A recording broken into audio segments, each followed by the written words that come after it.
On this week's episode of Ride the Lightning, the Tesla unofficial podcast, Tesla is reportedly bringing back a Model 3 variant that we haven't seen in a few years. Munro and Associates makes a huge observation about the Cybertruck. I got my hands on some Tesla GigaBier from Europe, and more.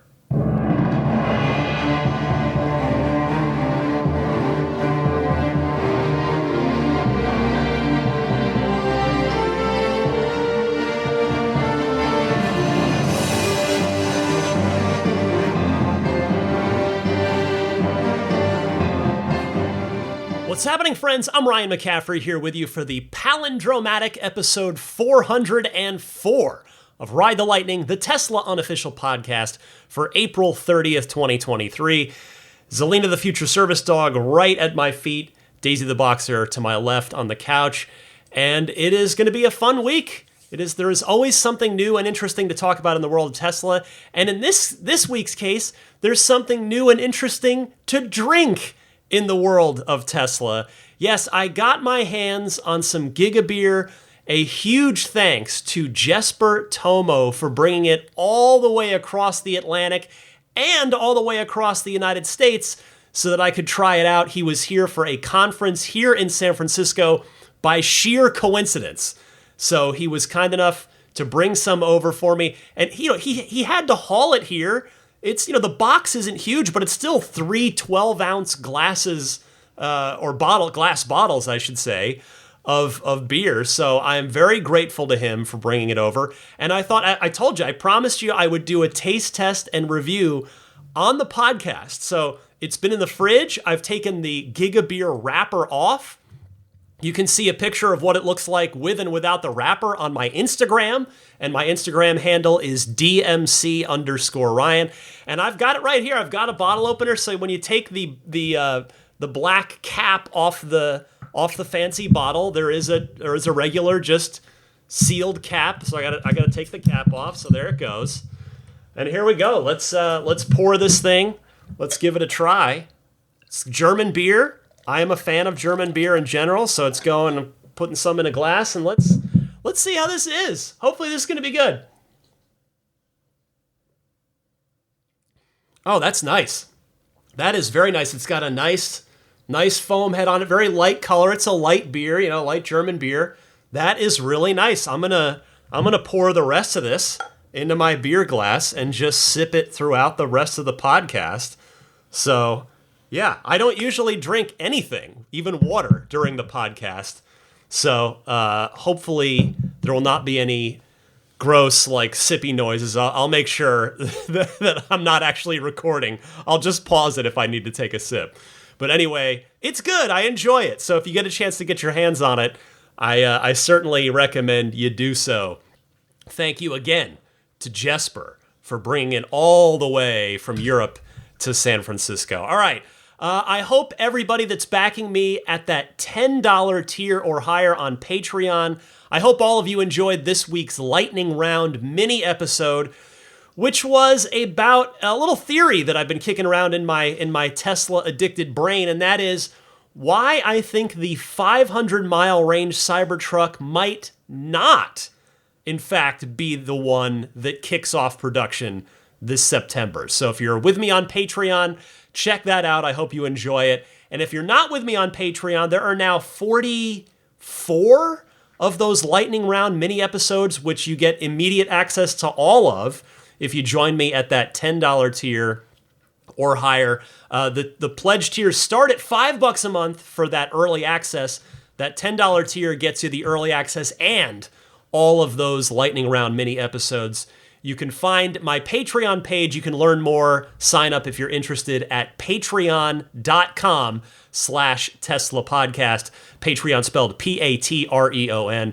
As you know, this podcast is free. It will always be free, but a lot of work, a lot of research, time, energy, love, and enthusiasm goes into it.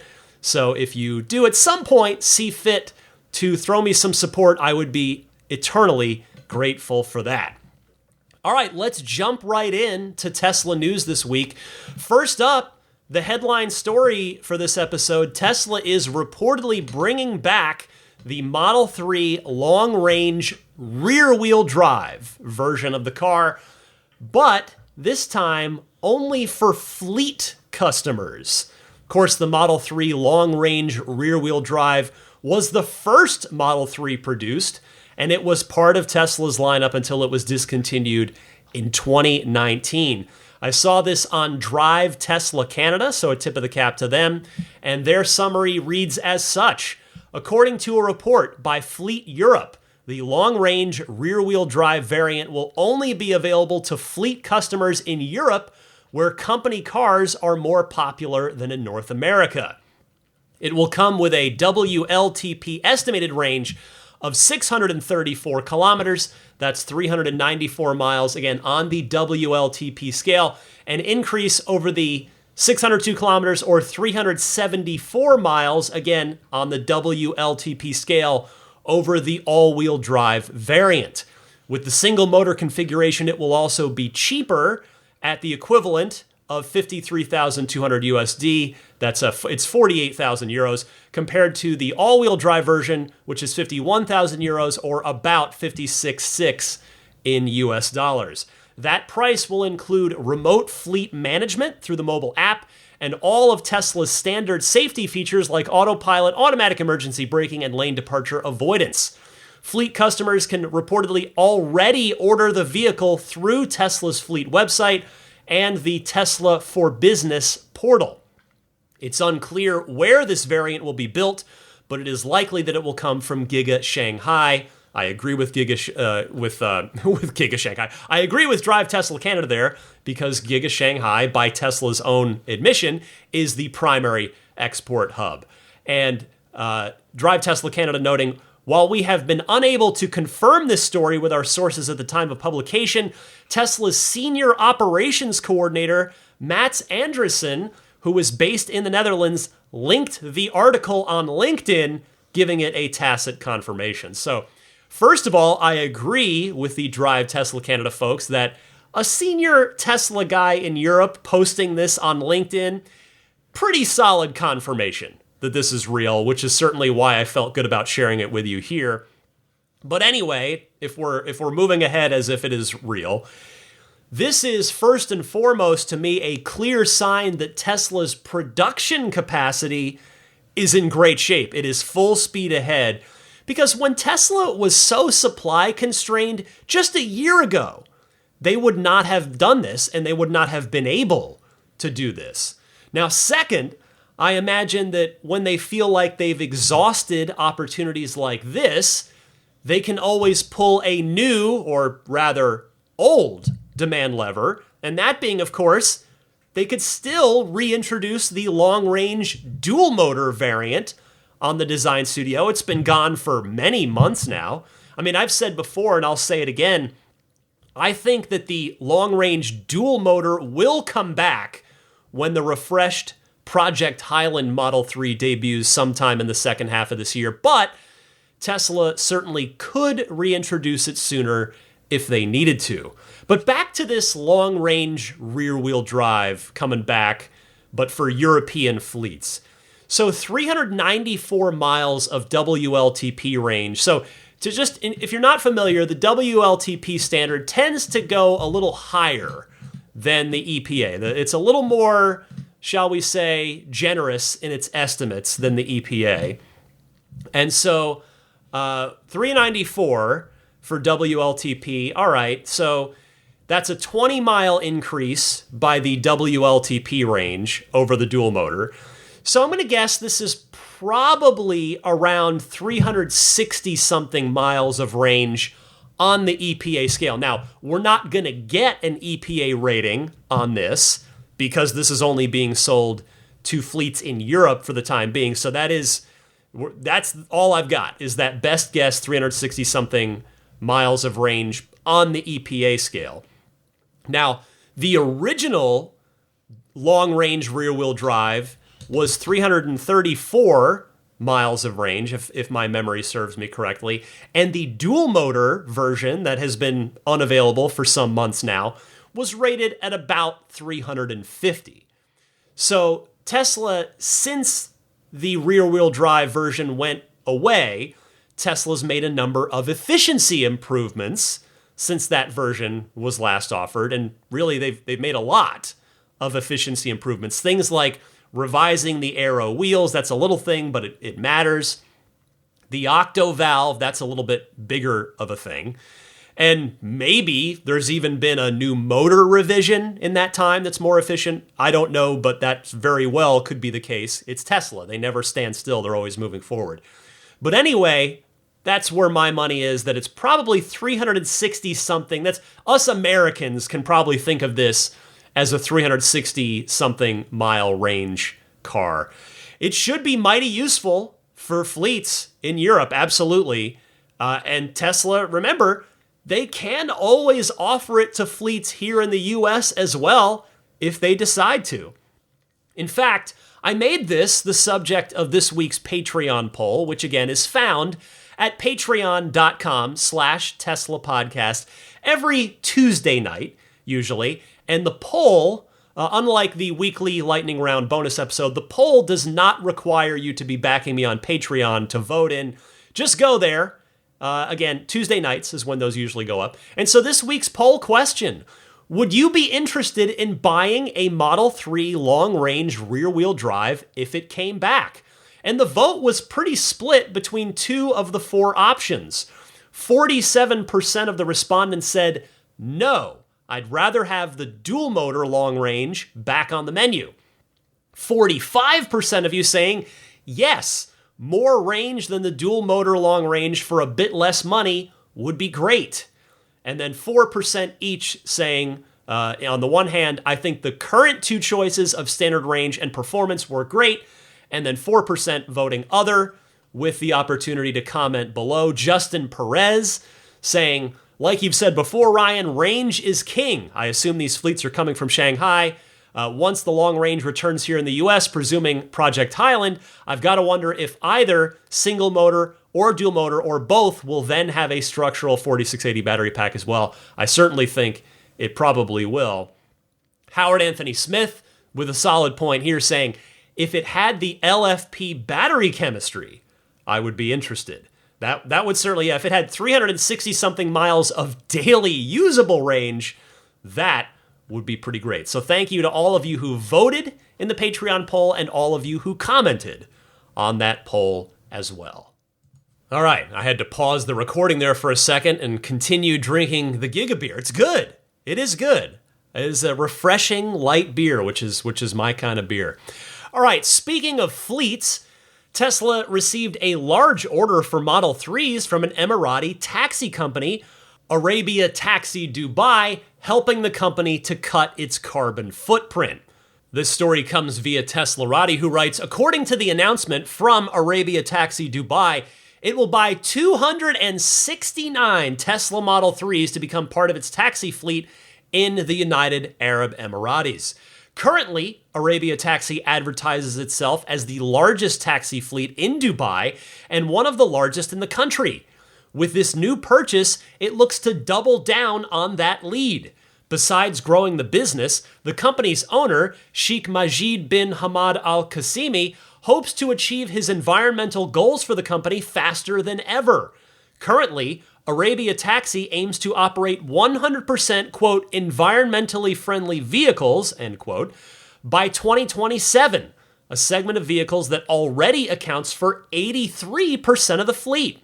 It should be noted that this includes mild hybrid and plug-in hybrid electric vehicles. The Sheikh hopes to achieve 100% electrification soon after, potentially paired with hydrogen-fueled vehicles. Well, I have to admit, I got really excited when I first glanced at this story because I thought we were going to have another Hertz-sized deal on our hands here. I was like, in my head, I'm going, how many thousand cars is it? But, that's a kind of a high bar. When the bar is that high, 269 cars doesn't seem like that many, but I've only ever bought one car at a time, so 269 is actually a lot of cars. It's still, in fact, I did the math, assuming no discount on a $40,000 price and that they're buying base Model 3s, it is a $10 million order. And I would presume they are going to replace 269 gas-powered cars that do a lot of idling, that do a lot of short trips, which, as all of you know, is what EVs are particularly good at. So, yes, this is an awesome thing to see. I mean, we've seen the some cab companies in New York City dip their toes in the water with electric cars, and specifically with Teslas. But it's about time that we see more major cities around the world start making orders for Model 3s that are orders this size. And hey, if not the Model 3 that's available right now, the Gen 3 car for sure is going to get ordered by a lot of fleet companies around the world. Although, realistically, it's going to take a while before Tesla can produce them at the scale that could allow a huge order like this to occur and be fulfilled in a timely fashion. But here's the thing. If we just zoom in to now, instead, usually you hear me say, let's zoom out. Let's pull back. Let's pull the camera back and take a top-down look here. But if we just get back to now, we don't worry about pulling the camera back. You can see things changing right now in real time. And, you're seeing the Model 3s all over the road, the Model Ys all over the road, the prices coming down. You're seeing fleets like this one start to purchase Teslas and other electric cars. Hertz, of course. And we're going to watch in real time that the Generation 3 Tesla is going to really, if the Model 3 is kind of inching progress forward on electrification, the Generation 3 car is going to shove that progress in a forward direction. And it's just going to be awesome to watch this automotive history unfold right before our eyes. I mean, it's happening now. Again, we are watching it now, but it's going to accelerate here in the next few years. So enjoy it. You're here, you're listening to a Tesla podcast. You are part of that change. You have that front row seat to be a part of the world changing for the better with the electrification of the worldwide automotive fleet. And it's a beautiful thing. Next up this week, Corey Steuben from Munro and Associates, that is, of course, Sandy Munro's outfit. Sandy's been on here a couple times, including fairly recently. Well, Corey, who is one of the key members of Sandy's team, was on Farzad Misbahi's podcast. And Corey, who, you got to remember, Corey, just like Sandy, is a manufacturing expert who does teardowns of cars all day long with Sandy and the team. Corey went on Farzad's podcast and had quite the interesting observation about the Cybertruck after he examined those recent photos of the pilot production line of the Cybertruck that were included in last week's shareholder letter. I mentioned those. Well, Corey certainly took notice, and here's what he noticed about them. Take a listen to this. So this is not an exoskeleton. So everyone's like, oh, exoskeleton. If this was an exoskeleton, you would not see this traditional build style. So this is like a model. This is like a big old Model Y, huge casting in the front, huge castings in the rear. It's not a body on frame. It's body on white. And if our viewers out there don't know what that means, body on frame is you have a ladder frame and then you put the body on top like a truck. And the way those are designed and the NVH characteristics are wildly different from a stiff singular body. So this will be more like a Honda Ridgeline, I know, and less like a F-150, but this thing is huge. What's amazing to me is this is an evolution of the design philosophy of Tesla applied to a truck. It'd be like if you took the Model Y from Texas and say, let's make this thing a truck. Okay, let's stretch it. Let's make the casting bigger in the front. Let's make it shaped like a weird triangle. Okay. And the only real wild card, like I said, is how you're attaching those large, thick stainless steel, most likely brake bent. They're bent on like big brakes, not stamped. if there's any challenges, I think that's where the challenges will lie, because stamping hoods, fenders, body side outers is like really well refined. That's how Toyota makes cars, Kia, Hyundai, Ford, everybody. That's how Tesla makes cars. I stood in the stamping shop in Berlin and watched the panels come flying out. And I saw all the storage of the body side outers and inners and trunks and hoods and doors. This will be a huge departure with all these really hard, thick, straight stainless steel pieces. And we'll have to see if there's fit and finish and quality issues in their early builds, because that's my biggest concern for the Cybertruck. Well, as expected, some excellent manufacturing analysis there from Corey. And we learned that it appears the Cybertruck is not an exoskeleton. So that must be a design change from what was originally intended, because, of course, we've been told over and over again that the Cybertruck was going to be an exoskeleton where all of its strength was on the outside. Now, that can and probably still will, for all intents and purposes, be the case, because you're going to have these thick, hard stainless steel panels on the outside of the truck. I would love to ask Franz about why this change was made. I suspect it probably has to do with the manufacturability of the vehicle. It's not that they couldn't build an exoskeleton vehicle, but I'm sure it probably became either prohibitively expensive to do so, prohibitively difficult to do so, or this way, combined with the thick stainless steel panels, made more manufacturing financial sense. But hopefully we do get an answer about that at some point in time. If I ever get a chance to ask Franz or ask Elon, I certainly will do that, and I expect there will be others looking to get that question answered as well. But how interesting that Corey basically likened it to a gigantic Model Y with a structural battery pack, 4680 battery cells, and some huge Giga castings. Well, we know that at the very least, the Model Y is a very safe vehicle that Tesla knows how to build in volume and at an affordable price, both for themselves, they have industry-leading margins, and for the public. The price of the Model Y has been coming down for the public. So let's see how it goes with a sized-up Cybertruck version of that, again, from a manufacturing perspective.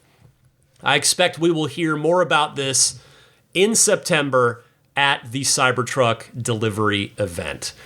Next up this week, Tesla released its annual impact report. This one, of course, covering the year 2022. Just want to read you some highlights because the report is well over 100 pages long. There's a lot there if you want to dig into it.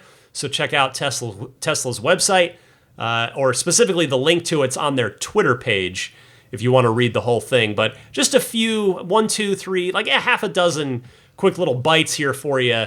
Last year, our customers avoided releasing about 13.4 million metric tons of carbon dioxide equivalent into our atmosphere. Now, I'll be honest with you here. I don't have any context for this, but it sounds like a lot.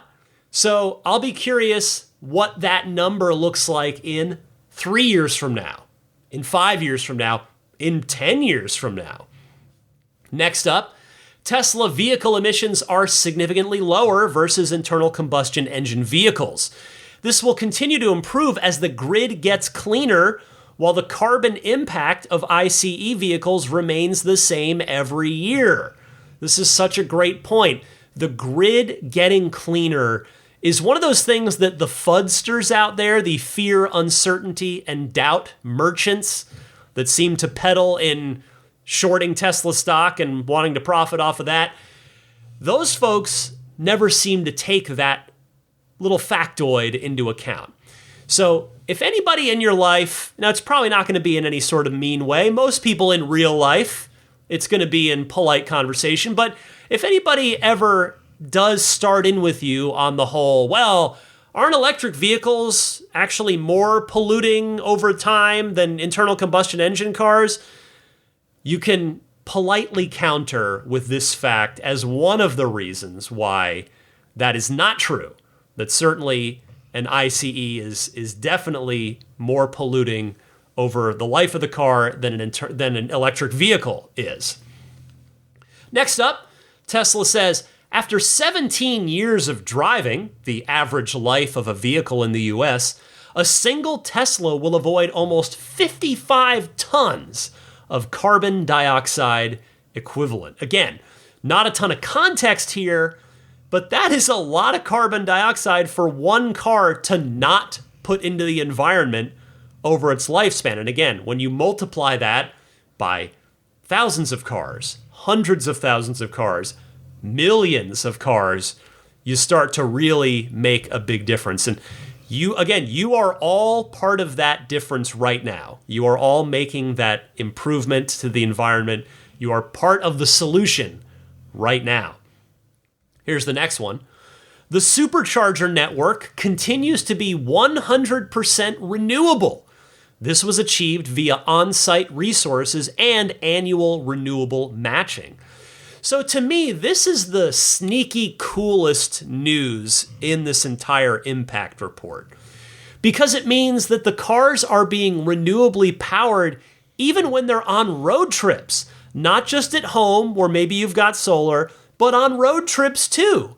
So to me, this factoid could be part of an ad campaign if and when Tesla ever decides to run one.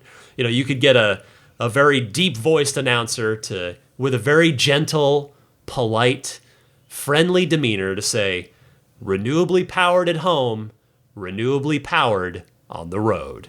Tesla. I mean, that's a fun tagline, right? Tesla, if you're listening, you can have that one for free. I will allow you that one for free. All right, let's keep moving. There's two more that I want to talk about with you here. First up, of those two, we also reduced water use in vehicle manufacturing by 15% year over year, and currently use less water per vehicle than almost any internal combustion engine car maker. Well, I have to be totally honest with you guys, as I always try to be. Before going down this Tesla rabbit hole and doing this podcast for the past, almost 8 years now, I honestly never even realized, I never knew that water was such a significant part of the automobile manufacturing process. Again, I'm not projecting that out onto anybody else. I'm just saying that's me. Maybe it's just my ignorance. But my point is that, especially for those of us who live in drought-prone places, California, we just got out of a massive drought. And we only got out of it because of these insane torrential and, in unfortunately, some cases, dangerous giant rainstorms that we had all winter. But the point is, I'm pretty drought aware just by virtue of living where I live. So hearing that Tesla is able to save water building their EVs, that is an important thing that matters, or at least it matters to me. So this made me very happy to read. And finally, the last little nugget I want to read to you from Tesla's annual impact report. Again, there's so much more if you want to go read the rest. Tesla says, we received 3.6 million job applications in 2022 and grew by 29,000 employees, which means, again, I just wanted to break this down a little bit to give some context, to try to ground this huge number, right? 3.6 million, like, well, boy, they got a lot of job applications. Well, let's break that down a little bit. That means that Tesla averaged 300,000 job applications per month, or to break it down further, about 10,000 job applications a day. And that's 7 days a week, by the way. That's not a 5-day work week. That's 7 days a week, 10,000 job applications a day on average. Also, by adding 29,000 employees last year on those 3.6 million applications means that on average, for each job that they added, they had an average of 124 applicants per job. Boy, you talk about competition. And again, that's average. It's obviously some of them are less, some of them are way more, but that is just wild. Those are some wild numbers. Tesla is the place to be for so many people. So many people want to work there, and understandably so. Next up, and finally this week in the world of Tesla news, before we get to the Ride the Lightning hotline, where we'll get to your phone calls, Elon Musk met with South Korean President Yoon to discuss future Tesla investments. One more tip of the cap goes to Teslarati for writing this one up. They said, it isn't the first time that Musk and President Yoon have discussed the possibility of a Tesla Gigafactory in South Korea. In November of 2022, President Yoon's executive office revealed that the pair talked about Tesla in a video call. However, South Korea's President Yoon doesn't seem fazed by Tesla's Giga Mexico announcement. The president talked to Musk about what South Korea could offer for Tesla. He argued that South Korea was ideal for one of Tesla's gigafactories, adding that the country had cutting-edge industrial robots and highly skilled workers. President Yoon also offered support for Tesla's investment, including tax benefits. During last year's discussions, President Yoon was prepared to provide, quote, tailored support to companies wanting to invest in South Korea. Quote, if Tesla, SpaceX, or other companies are considering more investment in South Korea, including constructing a gigafactory, the government will do our best to support the investment. We are preparing a tailored approach to grant some advantages to these specified companies, end quote. Well, I'll tell you, that is quite the ringing endorsement of Tesla from the president of a country. And really, when you get down to it, any business, or in fact, any person really, any of us, we want to be wanted for our skills, for the things we bring to the table. So that had to feel good for both Elon and the Tesla executive team to have the president of South Korea saying, hey, we'd love to have you. We will do what we can to support you and get this gigafactory. So the question is, will this lead to a Giga South Korea? Now, personally, I think the answer to that is yes, and it's simply a matter of when, not if. Will they be next? And by next now, I mean after Giga Mexico, or maybe they'll be a little further down the road. I honestly think it could go either way, but if I were a betting man, I would wager that the next car factory, because Tesla could announce another battery factory or another mega factory first, but I would wager that the next car factory will in fact be in South Korea. I mean, you've got a government that wants you. It's a region that Tesla does need to get into. You heard on the earnings call last week, Elon said, hey, that's a great question about global markets. Yes, we need to get into more global markets.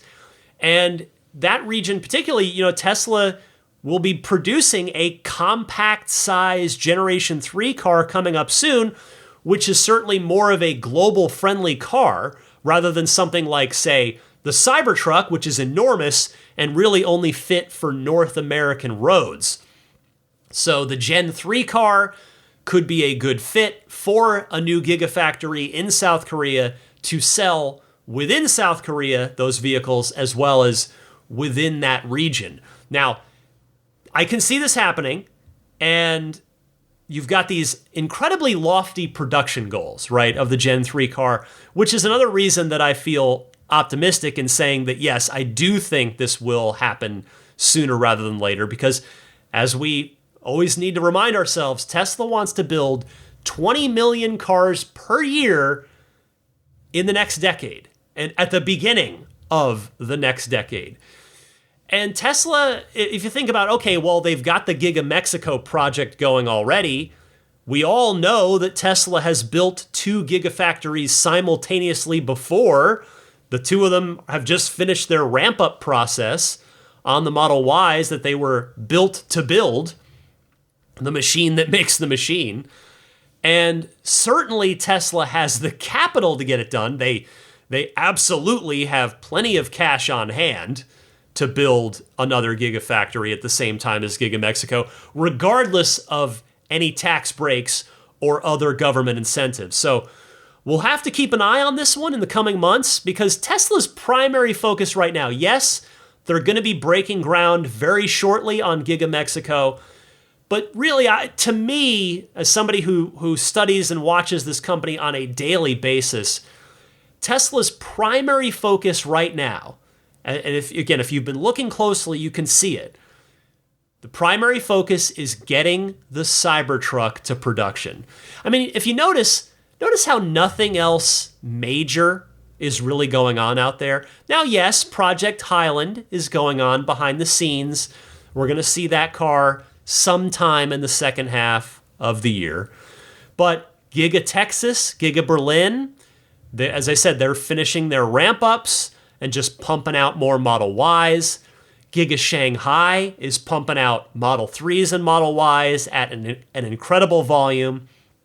And then you've got the Fremont factory that's just busy pumping out all 4 of the Teslas currently in production, the S, the X, the 3, and the Y. So the company's remaining bandwidth, to me, from an engineering perspective, from a manufacturing focus, seems to be on getting the Cybertruck done, and understandably so. So I wouldn't be surprised if we, in fact, don't get another Gigafactory announcement until after the Cybertruck deliveries start in September.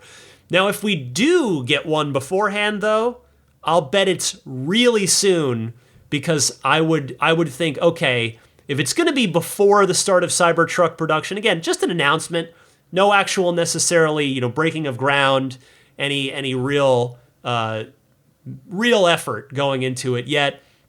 But if we do get an announcement, I'm going to bet that it's really soon, because the shareholder meeting's coming up, the annual shareholder meeting, and that would be the perfect place to say, and our next Gigafactory is in South Korea or wherever it's going to be. So we'll find out pretty soon, because that shareholder meeting is coming up in just a few weeks. As always, I will have the highlights, the analysis, the recap for you here on Ride the Lightning.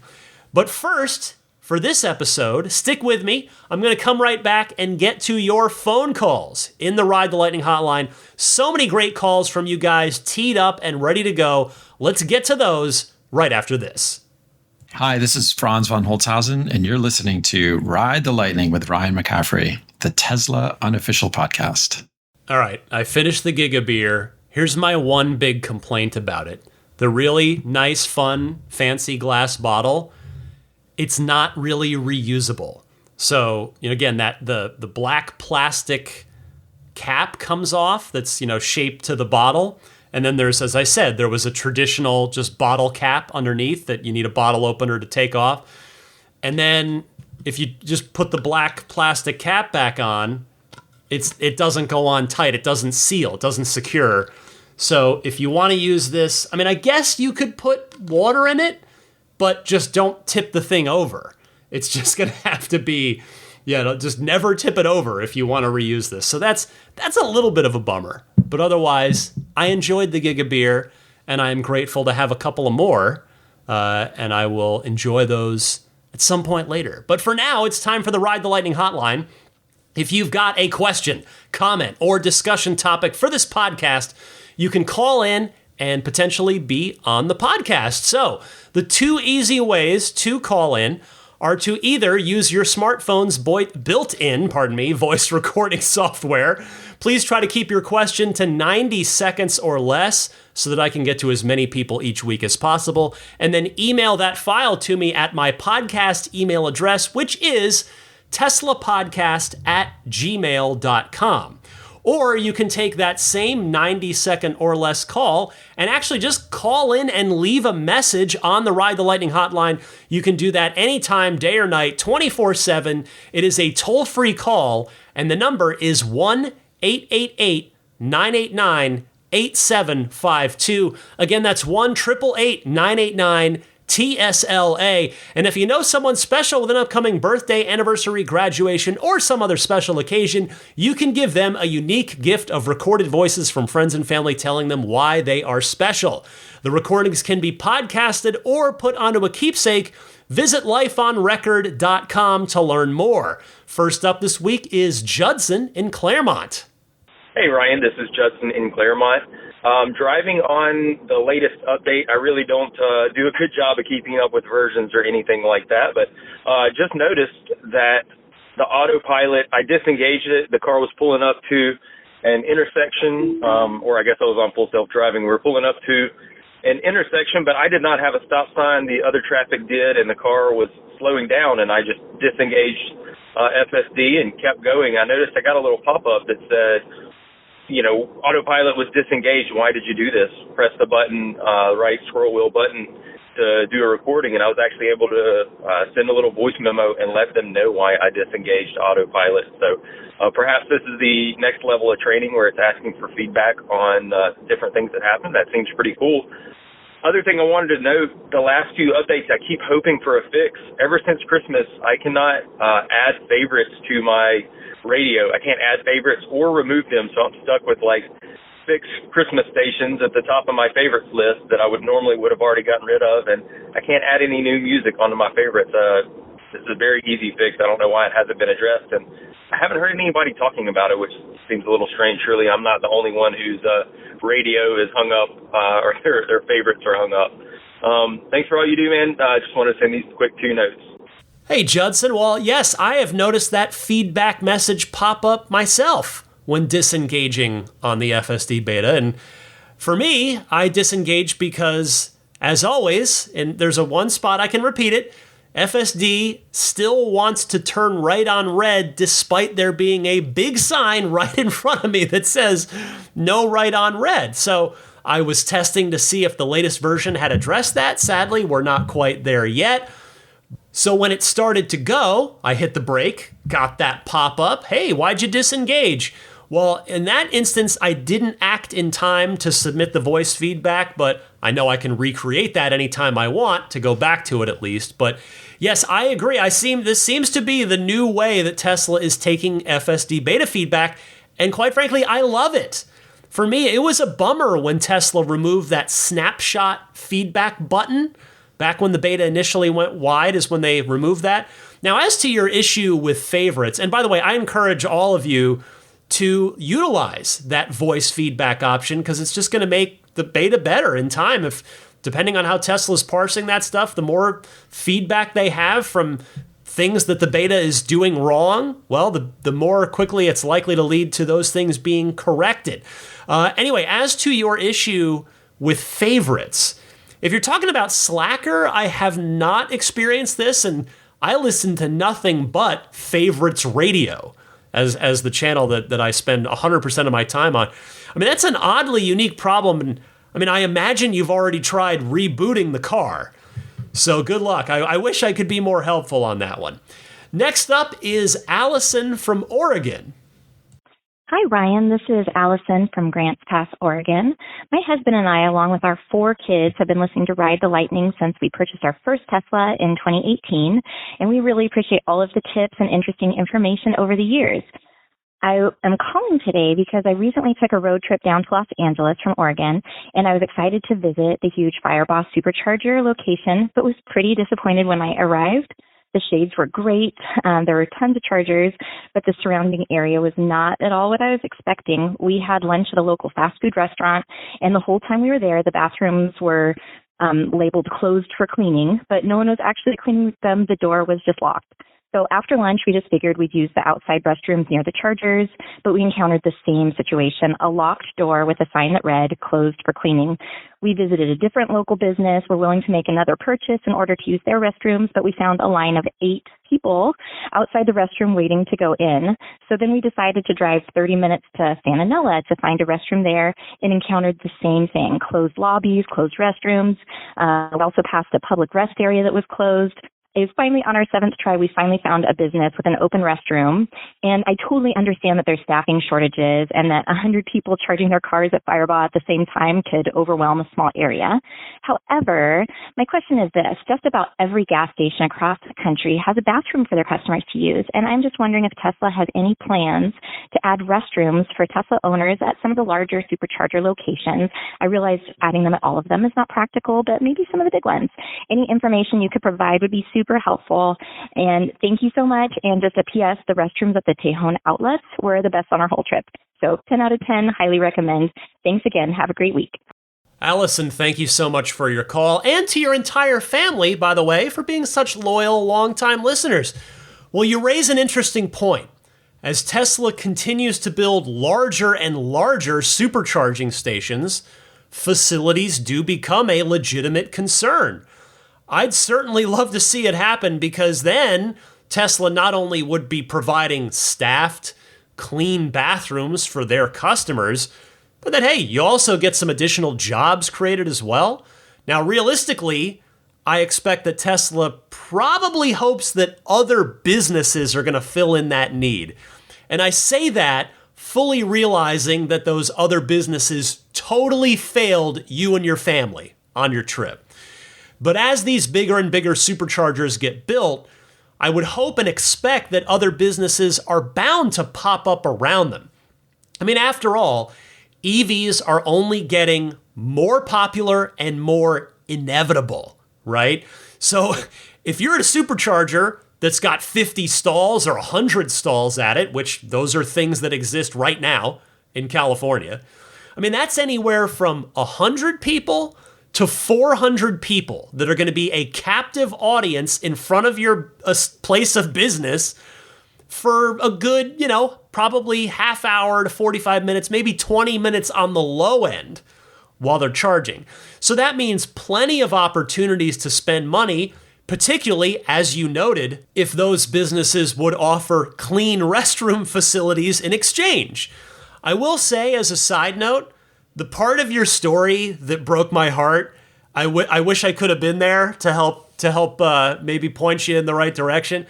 I kept hoping that you said you were going to stop at Kettleman City, because Kettleman City is the one supercharger on Earth, at least I think it's still the only one, that has a private lounge just for Tesla owners that includes clean restrooms inside.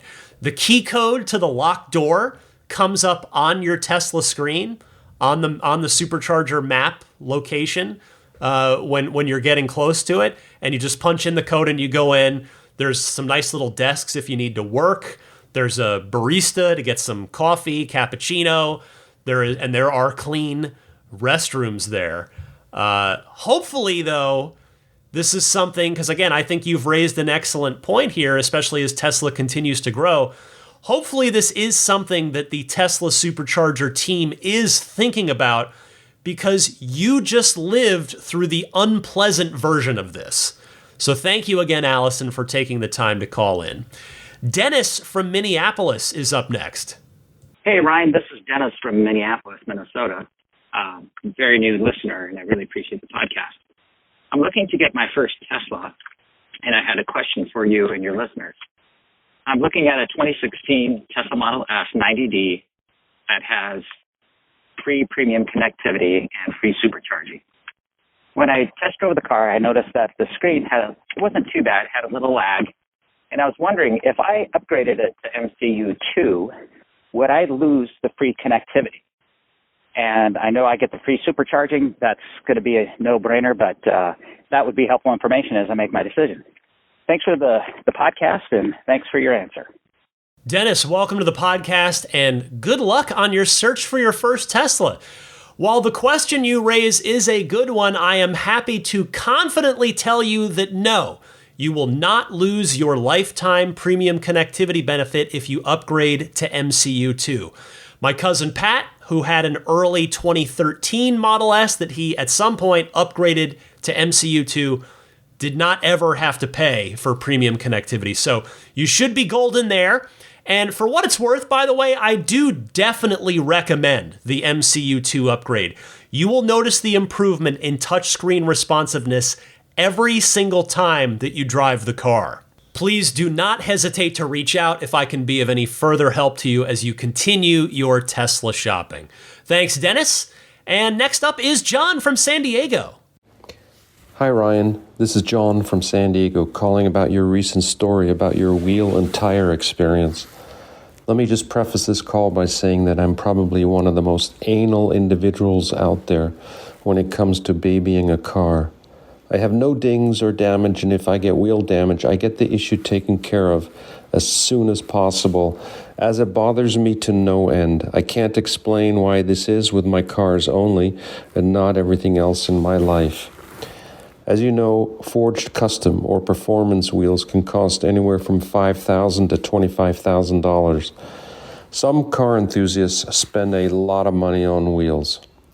Tesla performance cars, we have a Model 3 Performance and a Model Y Performance, have equally low-profile tires and uber turbine wheels that extrude a little. It's super easy to damage these wheels. I am so anal now that I take a picture of each wheel and the car whenever I bring it in for service, regardless if it's Tesla or Discount Tire. As an example, I brought the car in to Discount Tire, and sure enough, they damaged the wheels. We have to remember that wheel mechanics are low-paying jobs with minimal training. Most cars brought in have a ton of wheel damage, and the mechanics probably don't immediately recognize a pristine car. In this case, I contacted Discount Tire, and they sent a mobile wheel repair guy to my house. I suggest if the wheels are important to you to do something similar. I have been known to slip them an extra 20 or a 4-pack of beers from my son's brewery. The local Tesla Carlsbad service team loves it when I show up with a case of beer. It certainly can't hurt. By the way, my wheel repair guy charges me $75 per wheel. The reason is that my wife is a great driver, but not great at parking. Love your show and your super positive attitude. Thanks. John, thank you for your call because honestly, it made me feel a bit better.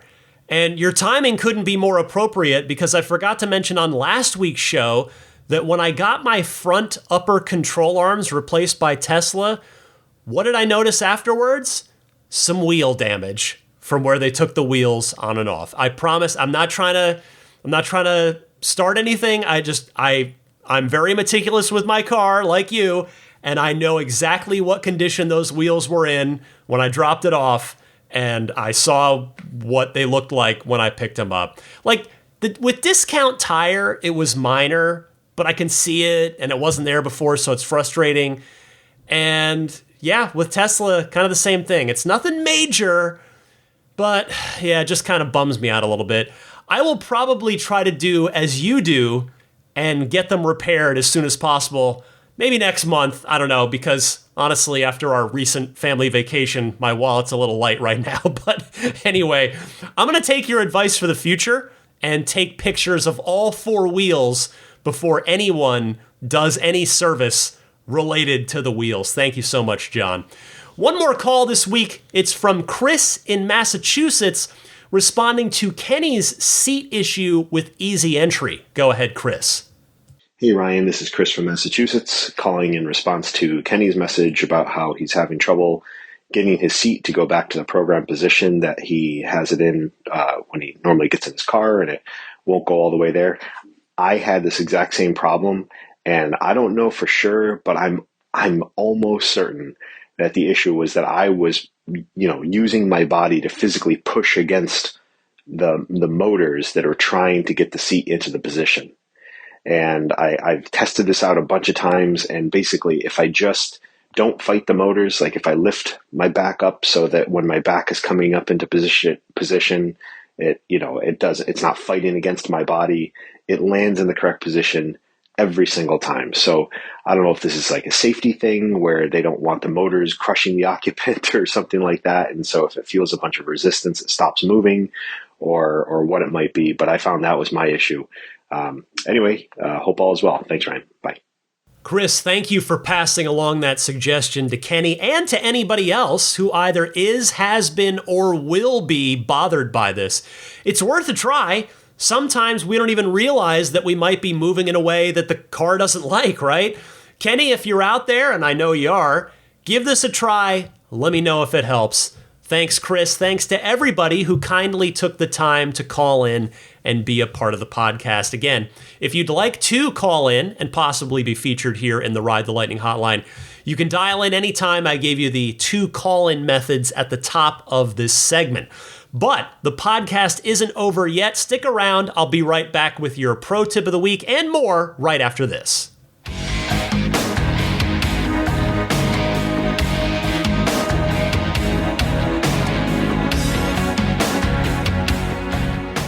Well, as for what's going on with me, I had hoped to wash my car this weekend, but there's strangely rain in the forecast for next week. We'll see how that materializes over the course of the weekend. Maybe I'll still get a chance to get the car clean. Otherwise, I'm kind of living and dying with my Phoenix Suns right now. They are about to start the second round of the playoffs against the heavily favored Denver Nuggets, who's the number 1 seed in the West. So we'll see how it goes. Suns have a heck of a lot of talent, but it's been fun so far. We'll see how it goes. But yes, in the world of Tesla, it is thunderstorms looming, and hopefully I will get a chance to get my car clean once again. Anyway, how about an entertainment recommendation for you? I have mentioned this show before. It is back. I will mention it one final time because this is its final season. Bill Hader's dark comedy, Barry. It's on HBO. It is an absolutely phenomenal show. I think it's one of the best shows on TV. Probably one of the best shows of the last, 5-10 years maybe. Do start from the beginning. If you're interested, if you're like, okay, Ryan, you've mentioned it before, I'll give it a try. Don't try to just jump into the new season. Go back, start at season 1. All right, pro tip of the week time, Omar from LA. Hey, Ryan. This is Omar from Los Angeles. I just wanted to share a tip with your viewers regarding Tesla service appointments. If anyone needs an earlier appointment, it's a good idea to check the Tesla app daily. Simply go to the appointments section, click on reschedule, and browse through the available dates and time slots. Often you'll find an earlier date if someone cancels or if the Tesla team adds new slots. Additionally, I thought it's worth mentioning a rare issue that doesn't happen often anymore. I recall a service member and Elon Musk himself discussing this on a podcast, though I can't remember which one. If your car screen isn't responsive or doesn't wake up, the vehicle is still programmed to be put into gear and driven, even with the screen off. This feature is meant for emergency situations only. Thanks, Ryan. And thanks for what you do, and thanks for your podcast. Omar, that's a great suggestion about a service appointment. I wish I had heard that one before my last appointment to get my upper control arms replaced. I ended up having to book it pretty far out, and it was kind of embarrassing driving around a car with a very loud, creaky front end while I had to wait.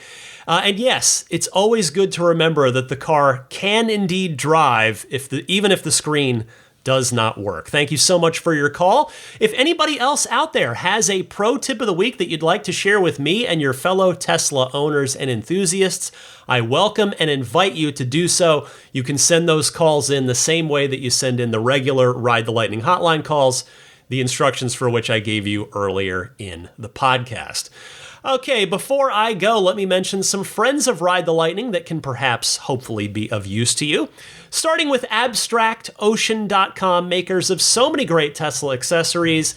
There's the discount code for first-time customers there. I'm just going to pop over to Abstract Ocean, see what's going on. Let's take a look at, say, Model Y. Let's see here. We got folding MagSafe phone mount. Nice. For those of you that, some, like in California here, it's legal to have the phone up, but you can only touch it once or swipe it. You can't actually be holding it in your hand using it. So that's useful. A hidden armrest storage compartment, a cup holder insert, and card holder. That's pretty cool. You've got, what else here? Automatic phone dash mount, similar to what I was just talking about. Let's see here. Protective armrest cover in different colors. That's nice. Just all kinds of stuff. Sunglasses holder, etc., etc., etc. Check them out. AbstractOcean.com. Click on whichever Tesla you have. You'll see which products there are available and pile in whatever you like into your shopping cart. And when you get to that checkout, use the coupon code RTLPodcast at checkout to get 15% off of your first order. That code again, RTLPodcast, all one word, no spaces. The snap plate is available for all 4 Teslas that are currently in production. You can get yours at everyamp.com/RTL. This is the front license plate mounting bracket that I recommend over the one that Tesla gives you, because the snap plate is a nice, clean, minimalist design. It does not use any automotive tape, any automotive adhesive. So if you want to take it off, maybe for a car show, maybe you're detailing the car, it'll just come off like it was never there.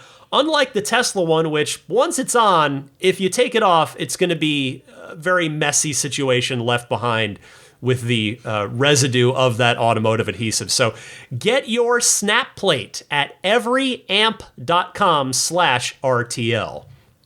BudgetSafeSolar.com.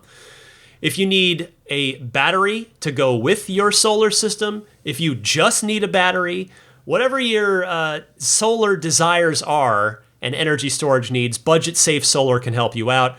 Go to BudgetSafeSolar.com. Sure, you're going to check out Tesla Solar. I did. But if, like me, Tesla Solar doesn't work out for you for whatever reason, BudgetSafeSolar.com. I can definitely recommend them. I had a really good experience. And now I'm watching the power just flow in. I told them I wanted the highest octane system I could possibly get on my small, narrow San Francisco roof, and they gave me exactly what I wanted. I've got an 8 kilowatt system on my tiny little roof. Let's see, today, what do we got? 37.8 kilowatt hours today, which was more than yesterday, more than the day before. In fact, I think that's the most, that is the most ever so far. Now that's going to keep going because we're only in April. We're going to get towards May, June. It's going to keep going up. It's great. And so far, I've been keeping a close eye on my utility bill. PG&E is my utility provider. And my natural gas usage, the cost of that, is being completely offset, in fact, even by a little more, by my the power that I'm generating for my solar and feeding back into the grid. So currently, my bill for this month, the billing period's not quite over, although it will be in just a few days, it's almost over, is negative. They owe me money, which is great. I'm very happy with my Budget Safe Solar system. Check them out, BudgetSafeSolar.com. If you do proceed with an installation, please use the referral code RTL. Immaculate Reflections. If you are in or going to be in the greater San Francisco Bay Area, treat your car to a spa day as you deserve, as it deserves. Immaculate Reflections, whether you want to do paint correction to get your paint finish looking as good as it possibly can. Maybe you want to do paint protection film on the front of the car or the key areas of the car or even all of the car. They can do that. Maybe you want to do ceramic coating so that you don't have to wax the car for the next 3 to 5 years. Maybe you want to do 2 of those. Maybe you want to do all of it. Just go all out, whole 9 yards. Immaculate Reflections can help. The website is irdetailing.com. Go there. That's how you can reach out to Jeff, the gentleman that runs the shop. You can reach out to him through there. And when you do that, if you book in work, just mention as you're doing the booking, say, oh, by the way, I'm a Ride the Lightning listener. May I please have the Ride the Lightning discount? And Jeff will kindly give that to you. Thank you to Jeff for continuing to offer that to my listeners. PureTesla.com/RTL is your one-stop shop for your dash cam and Sentry mode setups. It's a micro SD-based solution, so it is built for the long haul. I have one of these in my car. I am very happy with it. Get yours at PureTesla.com/RTL. $49 shipped free anywhere in the U.S. We'll get you the 128 gigabyte kit, which is what I've got. If you want to step up and go to the 256 gigabyte, though, you can do that, and that'll cost you $69. Again, shipped free anywhere in the U.S. They will ship anywhere worldwide, but there will be a moderate shipping fee on any international shipping that needs to happen. They also sell a nice wireless game controller kit if you do a lot of gaming in your Tesla on the many games that are available in the car. So all of that, the video game controllers, the dash cam and Sentry mode kits can be had at puretesla.com/RTL. I mentioned my Patreon at the top of the podcast, but just real quick again, that is the way that this podcast is listener supported. It is free. It will always be free. But if at some point you see it in your heart to join me on Patreon, support my efforts, I would genuinely, sincerely appreciate it. Those support tiers start, again, at just $5 a month. And in return, you'll not only be supporting me, but you will get early access to each week's show. The $10 a month tier, that's the most popular tier. You'll get the early access each week and the entire back catalog and every lightning round mini episode to come as long as you are pledging at that tier. So find all of that information and you can sign up at patreon.com/Tesla podcast. Follow/subscribe to this podcast on any of your favorite podcast services. Most of you seem to use Apple Podcasts, but I'm also on Google Podcasts, on Stitcher, TuneIn, Spotify, and then audio only, I'm on YouTube. If that's convenient for you, just search Ride the Lightning Tesla on YouTube. You'll find my channel and can subscribe easily there. You can email me anytime, teslapodcast@gmail.com. My social media handles, I'm on Twitter and Instagram. It's the same handle on both if you're interested in following me on either, DMC_Ryan. My Twitter is a lot of video game stuff for my day job, some Tesla stuff thrown in as well. My Instagram is basically all Tesla all the time, so just so you're properly warned either way. Check those out if you're on those social media networks. And with that, I want to say now hello and thank you to the upper tier Patreon backers who, as part of their benefits, they get that early access, they get that weekly lightning round bonus mini episode, and all of these people get the invite to the monthly group Patreon Zoom hangout. Actually, I got to get the invites out for that because next week we got to do it. May 6th, Saturday, May 6th. Will be what I aim for on that. So I need to do that. Maybe I'll try and get that done right after I finish recording, editing, and uploading this podcast. And then finally, those upper tier Patreon backers also get their names shouted out here at the end of the show each and every week. And so I will do that now. Thank you so much to the Maximum Plaid backers, Jonathan Wales, Cameron Clark, Daniel Grummer, Seth Capello, Nick and Tony, the Galpin family, Ryan from Las Vegas, Darren Nickel, Kaz Barnes, Brett Libano, Patrick Wisniewski, Gil Cabrera, Watley, Mark Eversole, Todd Badger, Joe Edgel, Kevin Yank, the Tesla Owners Club of San Joaquin Valley, Michael Williams, Will Stedman, Mait Suaru, Derek Nesselrote, Justin Perez, Jeremy Harris, Chris Beach, Tom Mills, Alex Brem, Corey O'Donnell, Aaron, John Cody, Andre Kent, Joel Sapp, Kim Bay, Paul Casarino, Richard Corley, Chris Osborne, KB, We Drive Tesla EV Luxury Car Rental in Oahu, HaloBengals.com, Chris Pratt, Ken Epstein, Doug Carey, James Gregory, Adam Lavoie, ContactOneCallCenter.com, Jason Chalukas, and Travis Krenzel.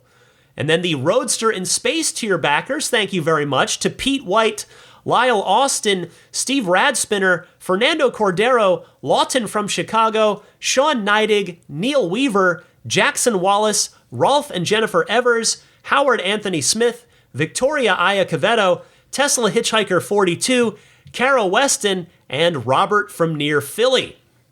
Finally, the Plaid level supporters, these very generous folks, continue to be grandfathered in as they continue to support me at the Plaid tier that's since been retired. Thank you very much to George Cassiopo, David Brander, Logan Willis, Peter Chalet, Eric Randolph, Dory and Steve Guberman, Tesla Owners of Taiwan, Ron Lee, Charlie Gillespie, David Perella, Dennis Peak, Jeff Angwin, Chase Cabanillas, the Lydia family, Aaron Altschul, Jared Brown, Jerome Strack, Jamie Dalton, the Tesla Owners East Bay Club, Mike and Barbara from Louisville, David J. Howes, Matt Nixon, the Tesla Owners Club of Wisconsin, Jonathan Zalesny, Ish, Not Elon Musk, T. Kirk Lowry, Peter, and the Bear Boys of Colorado.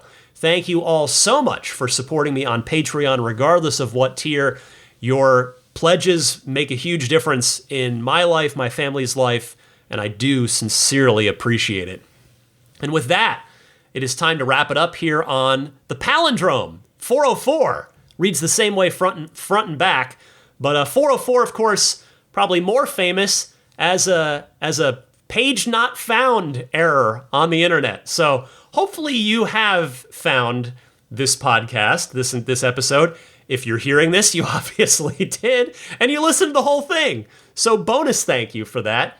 I want to say thank you one more time to Jesper Tomo, a Patreon backer from Europe again, for bringing me the GigaBier. I enjoyed it. That was good stuff. Again, it's so I would say just to now that I've been done with it for a while here. I'll say yeah. So it's a very light beer. It's very easily drinkable, pretty smooth, not very bitter, which I like. I like that it's not bitter. It's a very kind of easy drinking beer. Very good stuff. Again, only a little bummed that the bottle isn't really reusable. I was just showing my wife the empty bottle when I took a pause between segments, and she was bummed too. She was like, "Oh, really? That's kind of a bummer." And then I said, "Well, we could maybe we could use it for like olive oil." And she was like, "Yeah, that could work. Maybe just because it's generally you're not going to tip that bottle over. It's always just going to be stood up and in a cabinet when it's not in use. So we'll see. Hopefully, I'll find some good use for it." But I was very grateful for the opportunity to try the GigaBier since it is not sold here in the U.S. All right, that will wrap it up for episode 404 of Ride the Lightning, your weekly Tesla unofficial podcast for a snoozing Daisy the Boxer and, she's not even in here anymore. Somewhere is Zelina the Future Service Dog. Thank you all so much for listening. Happy electric motoring, and I'll see you next week.